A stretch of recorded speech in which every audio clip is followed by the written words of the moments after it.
Welcome back to part 2 of my guide. The reason why I make this so quickly is because first I like rambling about my build, and second is because in the last video at the end it sounded a bit like I would want to withhold information behind a, let's say, like paywall, which is absolutely not my style. So I just want to share this build and share information, and that's why I make this video so quickly, because there's a lot of information to cover and I want to keep the first part a bit concise, and now we can talk about general stuff a bit. So the first I want to talk about is the options I gave you in the first video. Now generally I'm playing with this option, these two. As I said, the right side is basically set in stone. It's the best setup you can get for this style of playing. This and this is questionable, because this only deals multiplicative damage against high health enemies, so it's actually not 80% increased damage on the whole duration of the fight. Now this yields more multiplicative damage, but this of course only comes to play when the standard duration of the Consecrated Ground is surpassed. Only then the duration turns into damage. So this removing these 4 points and these 3 points and moving 2 points in here as a passing through, and here 5 points is better against bosses, and this is better against trash packs, farming monos in general. This is what I'm primarily doing right now, because I pushed far enough, I think. So you can just respec. Like if you're having trouble with bossing, you just say in your last mono before the boss, screw it, remove these points and put it for the boss into these. So yeah, we talked about no sigils enough, I guess. Let's talk about attunement, because only on places where I can not get elemental damage over time, I would get attunement, mainly on the helmet and on the chest. Well, you can technically get a fire damage over time, but it's not a high enough roll to justify it, I think. So why are we not getting attunement? Because it's actually a quite good scaling factor for judgment, because it provides damage, like increased damage, plain and simple, but it also gives healing, increased healing effectiveness, which in turn gives base spell damage to judgment. So I see many, actually most players focus on attunement when playing Consecrated Ground instead of elemental damage over time. But I actually tested it, and for this build, elemental damage over time seems to be better. And I think the reason is most judgment builds, I should say, Consecrated Ground builds, use Pious Offering, and attunement also grants mana. So I think only in connection with the increased mana, attunement is actually better for judgment, for Consecrated Ground. I will just use them exchangeably, judgment and Consecrated Ground, you know what I'm talking about. So yeah, that's why I decided to go for elemental damage over time. Now, I realized I forgot to show my relic in the first video. I will edit probably somehow in a comment or in some other way in the video, I don't know yet. So here we want to have Soulfire for the most spell damage against ignited enemies. and for the 60% increased fire damage if you have killed an enemy recently. So because we are using flame burst, we need a bit fire damage, like hit fire damage, not elemental damage over time, because this doesn't scale, of course, because it's a hit. So this is quite nice. As stats we want to have probably not increase elemental damage over time. Here we probably want to have healing effectiveness. The reason being, it's just a feeling, but increase elemental damage over time is the highest rolling stat, just number wise.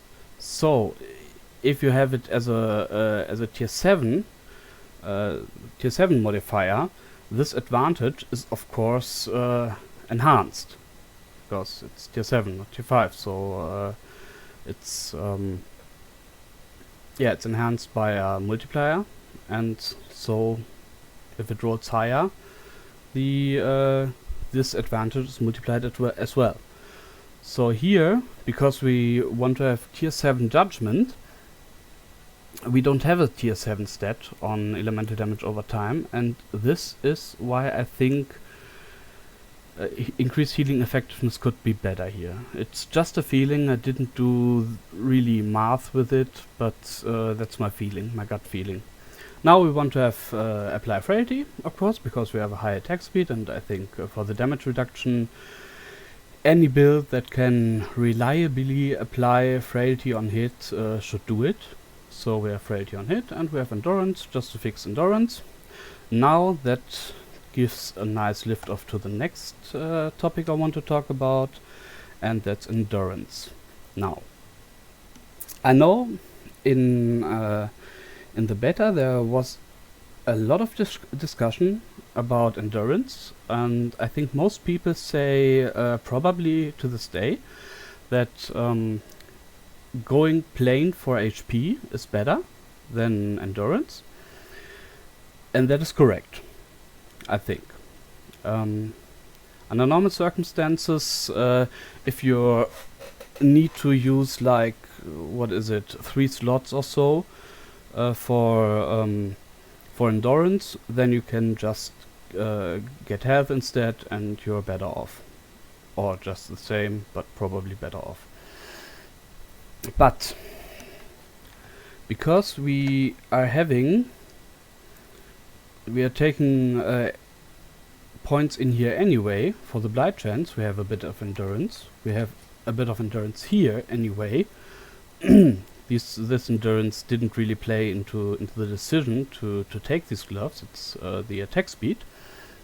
So we get the endurance basically for free, and we get endurance in here.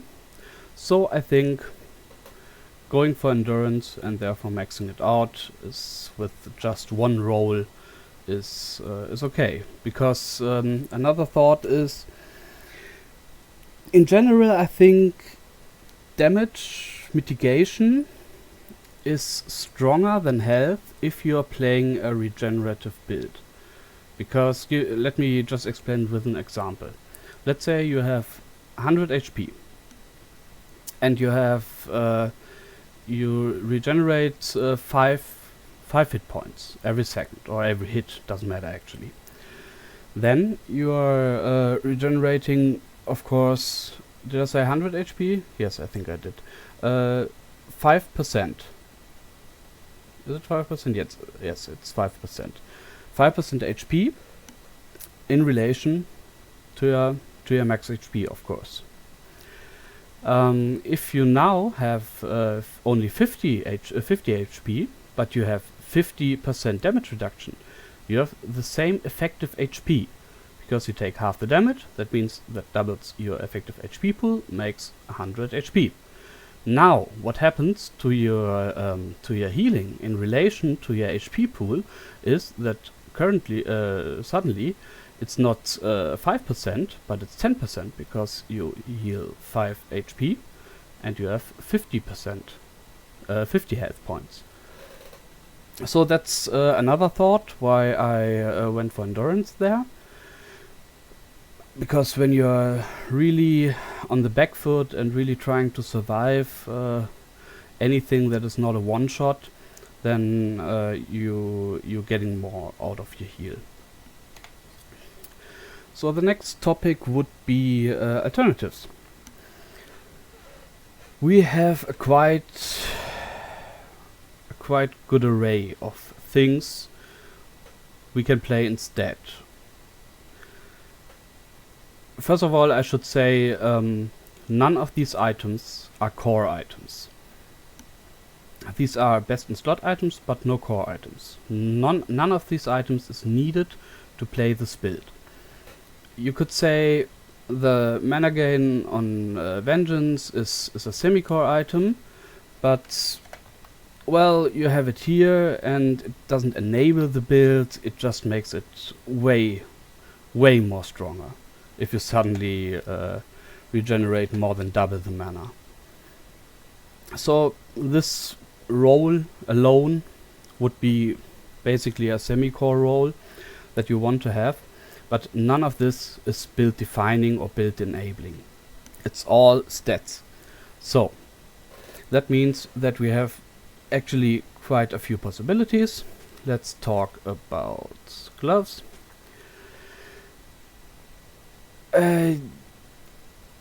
Talk about Hand of Judgments first. Hands of Judgment, yes, are actually not that bad because they provide fire penetration, which is multiplicative modifier, and attunement, and we basically get a bit diminishing returns of our increased melee attack speed because we have that much. So the thought could be that the fire penetration is better at a multiplicative modifier than the melee attack speed. But that didn't turn out to be true for me. I tested it and it was about the same. I did a few Aberoth kills and measured the time, and it turned out to be the same. Now, the advantage of Hands of Judgment is that these are more or less only available with 2 LP. These are oftentimes available with 3 LP. So you get basically one stat for free, one slot for free, and that could make them better, but you can't see it, but they provide void resistance instead of endurance in the implicits. So since we are using here Heirloom of the Last Nomad, which provides void resistance, this item falls off because of this. Because the free slot you get, you will suddenly need for endurance, most likely. So these are out of the way. Plus the increased melee attack speed, of course, makes it tankier because you're healing more. Now, if you're if you don't have enough money to buy wing guards or can't find them, you can also use Falcon Fists because they also provide endurance and melee attack speed, basically the same things we want from them, just that they roll lower on melee attack speed, but they are the same as Hand of Judgments in a way that you can usually get them with 3 LP. So if you have, let's say, bad wing guards and good rolled Falcon Fists, or you have Falcon Fists with 3 LP and you want to just hit that increased melee attack speed T7 slam, you can just go temporarily for Falcon Fists just to move on. Now, Eye of Reen is an interesting case because it looks like it's great for this build. It's got the same 1.2 attack rating, base attack rating, and you get increased fire damage over time from crits, which sounds nice. So why not build a bit of crit and then stack up this fire damage over time? Now, the reason is basically not what it gives, but what it not gives. Because Transcriber's Graver gives also spell damage and elemental penetration. Elemental penetration is of course multiplicative, which makes this quite strong.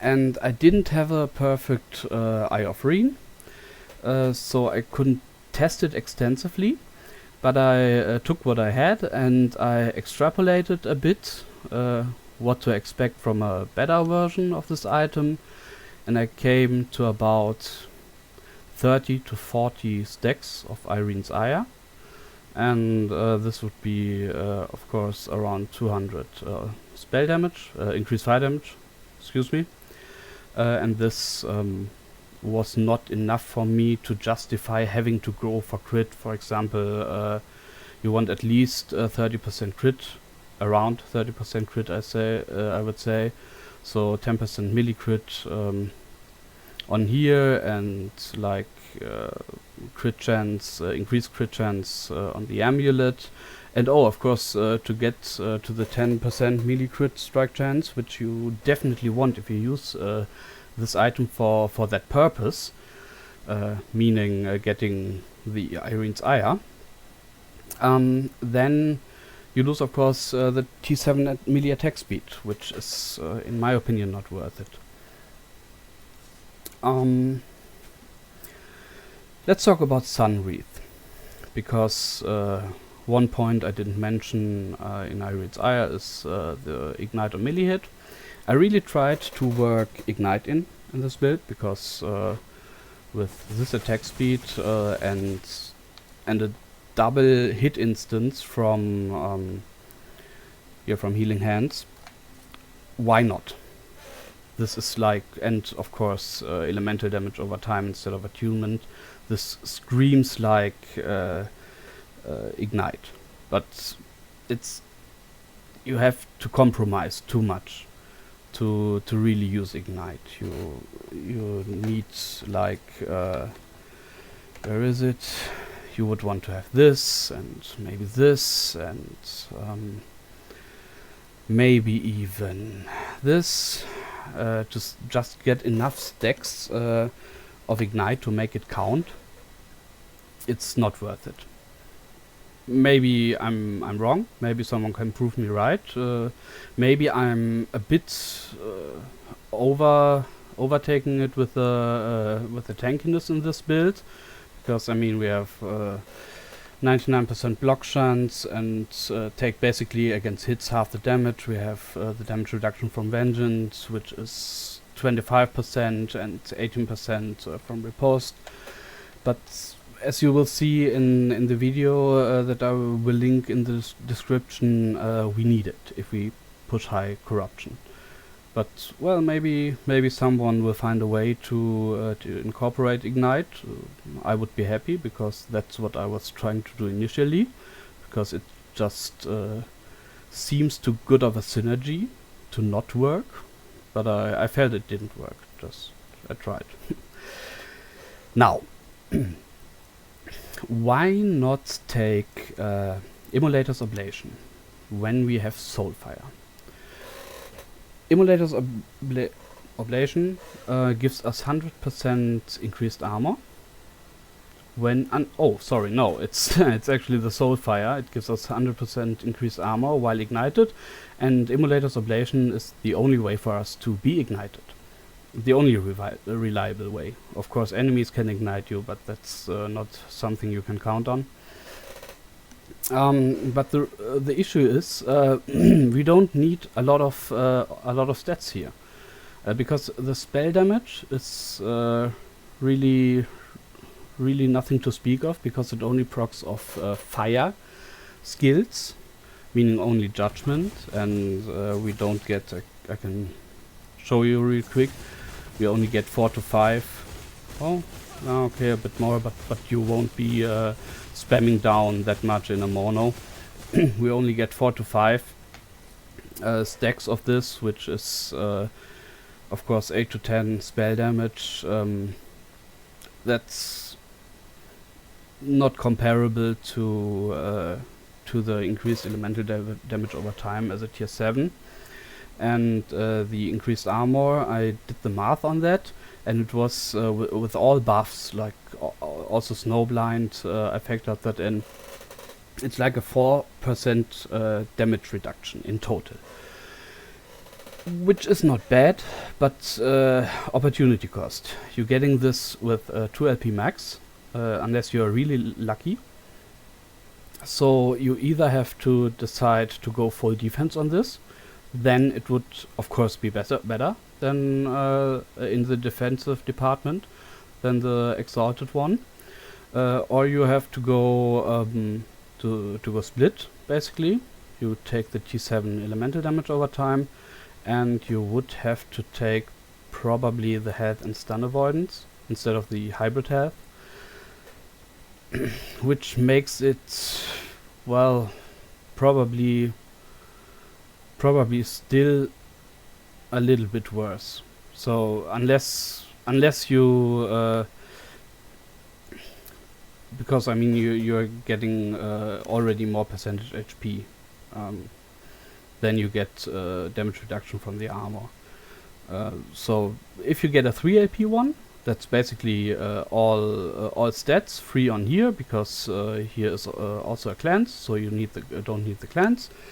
But